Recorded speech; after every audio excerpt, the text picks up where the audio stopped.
Welcome to another episode of Life and Whiskey. As always, I'm Jordan, and today we're going to look at Westland out of Seattle, Washington. Now, Westland's American distillery, and this is their single malt core lineup. And they have, I think, I don't know how it is. I'll just take a look. So we have the American oak, and then I put the sherry wood, sherry cask, and then they're peated here, and that's how we're going to drink them. We're going to compare them. And these are all single malts. So starting with this one, this is American single malt, non-chill filtered, 46%, 92 proof, no coloring added, aged in American oak. Does it have aged for a minimum of 2 years, and it's 100% malted barley. Sherrywood, aged for a minimum of 2 years, so this is the same whiskey, I believe, at the same proof, 46% or 92 proof, aged with sherrywood, and then exact same whiskey, 2 years, blah, blah, blah, 46, 92, and it's a peated. So, peated, does it say exactly what's in here? Just says peated single malt. It doesn't say exactly what they do. So, you can check it out. So, we were coming back from South Dakota. We had seen this on the shelf when we were in Gillette a couple weeks ago. So, on our way back from Rapid City, we stopped and checked it out. It was on the, it's in this little package here, all 3 bottles. It's so old and had been sitting on the bottom shelf of this liquor store, the discount liquor store there, for so long that the price tag's actually faded, but it says $73.99. And so I don't know. We'll see if that shows up at all on the camera there. I don't know if it'll pick it up or not, but that's faded. And then when you open it up and look inside, there's like chunks of dust and other crap in there, and the bottles are all dusty and the box is all dusty. So this was like basically on the floor sitting there. There was 2 boxes of it. And I told my wife when she went in to buy it, I'm like, hey man, I'd go in and be like, hey, it's been sitting there forever. I'll take it off your hands and then see if you could make a deal or get a discount on it because it's been there forever. She didn't do that, of course. She just went in and paid for it. But, I'm not going to fault the woman that decides to go in and demands to be able to go in and buy a whiskey. That's a win, right? So we take the wins where we can get them. But, man, you missed opportunity to go in and try and wheel and deal or mooch something. So, live and move on and take blessings where you can get them. But, so these are single malts. For that, so what are these? These are 200 mils. So this is 600 mils total, and it was $74. Not cheap, right? So smaller than a standard size bottle. But we're going to compare all of these because they are essentially the same lineup, potentially, with the peated being a different malt, or maybe it's the same malt that's just then having been peated. I don't know. Didn't look it up. Personally, I honestly don't really care. It's either going to be something that's good or it's not. And that's really all that matters to me, is whether or not it tastes good. Got a little bit of the peat. Like chocolate milk almost. So we'll go through and we'll start with that. So this glass is a special glass that was created by science, or so they say. It was designed specifically for tasting competitions. It's supposed to help with, not tasting competitions, like whiskey judging competitions. It's supposed to help. The creation of the glass was supposed to help with the nosing and the tasting and the everything about it, to try and maximize everything coming out of the whiskey. So we'll put that to the test.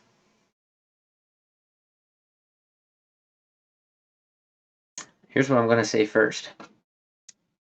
I don't really smell anything.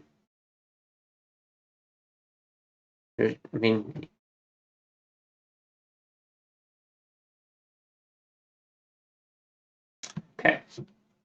Just to make this semi-fair, We'll get another Glencairn because honestly, I wasn't smelling much. Now the design of this glass is supposed to allow your hand to warm it up easily, evaporate, and then allow you to smell it better. But let's see what's going on here. Let's see if we get more out of this. Yeah, Glencairn, much more coming out of that glass. So get a little bit of ethanol. It smells dusty, like grain dust, with a hint of sweet, sweet dark fruit, like a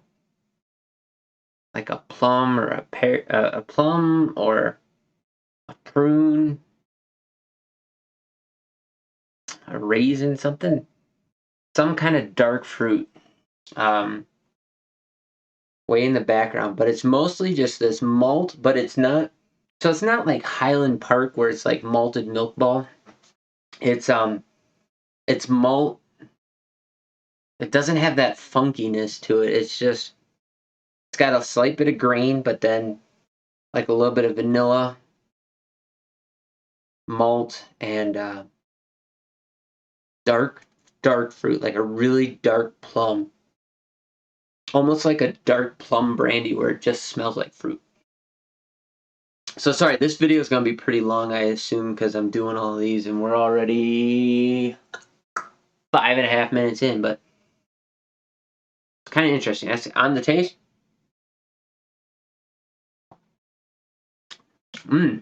Taste is very nice. It is sweet forward, kind of in the mid palate. I got like this really nice chocolate milk that kind of carried through, mixed with a little bit of that malty graininess. There's a little bit of a barrel tannin in there that kind of picked up right at the same time and finished out with that. So it's almost like a dark milk chocolate. Sorry, not dark milk chocolate, but a dark chocolate. And the chocolate almost has like cocoa powder. Like if you use the dark baker's chocolate, and you don't quite get it mixed in all the way, but there's still a little bit of sweet in the background. Very, very nice. A little bit of barrel impact. Yeah, it does taste young. You can tell that it's only 2 years old. With the complexity of the flavors are not well melded together as well. There's a lot of complexity in the flavors, but they're not rounded off or brought together. They're very spiky and punchy. Yeah, it just tastes like young whiskey. But man, that a barrel would be going place. Coffee, like a really nice dark creamy coffee, not with cream in it, but one that has a rich and robust body to it. I get a lot of that in there. So like chocolate, coffee, like a good dark stout, milk stout porter. Milk stout or a porter that has like a coffee porter. So again, maybe not apples to apples as this glass is a little bit different, but it smells exactly like the American oak, but with more fruit and like sherry, want like actual sherry. This tastes or smells like it has sherry in it. It's a very distinct sherry, dark sherry. On the taste,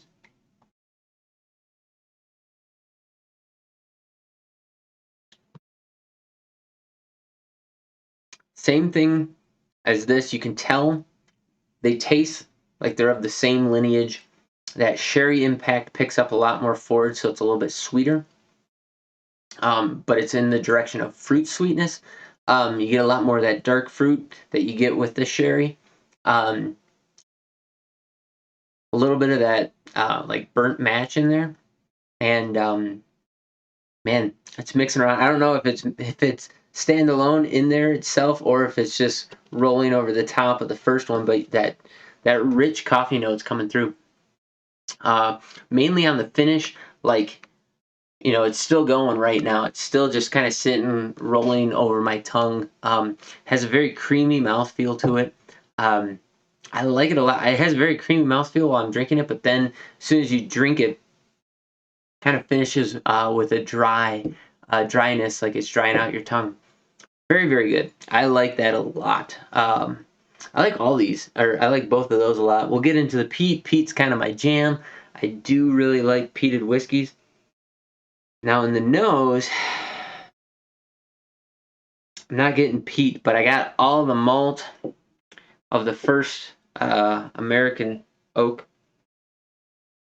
It's presenting the same, and then it also has a sweeter vanilla wafer malt graininess to it. Absolutely no peat in the nose, no smoke, no nothing.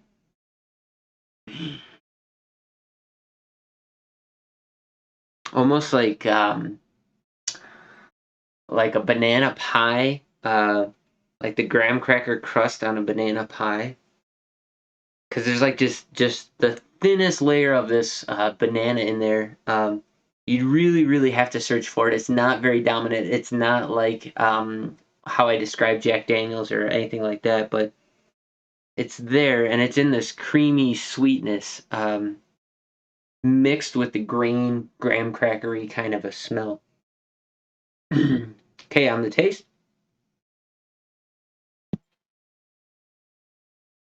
Now, in the taste, peach shows up right away. It's a really nice wood smoke and char, like sticking your face in a campfire. Um, like a really nice, dry white oak campfire on a hot summer evening where the density of that smoke just kind of rolls and whisks right on through. Um, it's from start to finish. You get all the maltiness of the first one of the American oak. There's a sweetness that picks up in the middle, like a sweet honey, mixed with that smoke. I'd say that smoke's dominating the flavor profile. Um,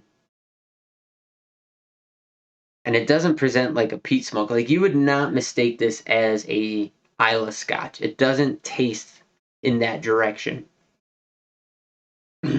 Although it's that maltiness is presenting more like that, like signature Highland Park malt in the nose. On the taste, yeah, one more time. It's that nice wood smoke. Pick up a nice sweetness in the middle, a little bit of barrel tannin in there, a little tannic bitterness. Not bad for a 2-year-old whiskey. So there you go. You got coffee in the American oak. You got sherry and dark fruits in the sherry wood, and you got a nice wood smoke barrel impact on the peated American single malts from Westland in Seattle, Washington. I would highly recommend all of these if any of those kind of pique your interest. This is going to be the direction that I think a lot of whiskey is going to go in the near future as there's a shortage of new white oak barrels. I think the American single malt is going to take off out of necessity here in America in maybe the next 5 years or so, as there's going to be a shortage of bourbon and other things like that that require that new oak component. American single malt, you can use used barrels. So I think that'll be something we see. And if things go this direction, if distilleries produce quality whiskeys like this, again, these are only 2 years old. They are really, really nice. And you put a little bit of age on these, I think they would round out very nicely. I think those flavor profiles would smooth off and you wouldn't have those spiky notes in there. They're definitely headed in a great direction with a lot of really good flavors. So if you haven't already and you are able to find it, check out Westland. I think that they have a lot of really nice components. Again, young whiskey, so you got to keep that in mind while you're trying it. If you can find something that's older, I don't know if they put out older products or not, but if they do, I'd be highly interested in that, and you might want to check it out as well. Again, here locally in Gillette, it was a little bit expensive, $73.99 to $74 for this 600 mils of whiskey, but you know, for the tasting experience, I'd say it's worth it.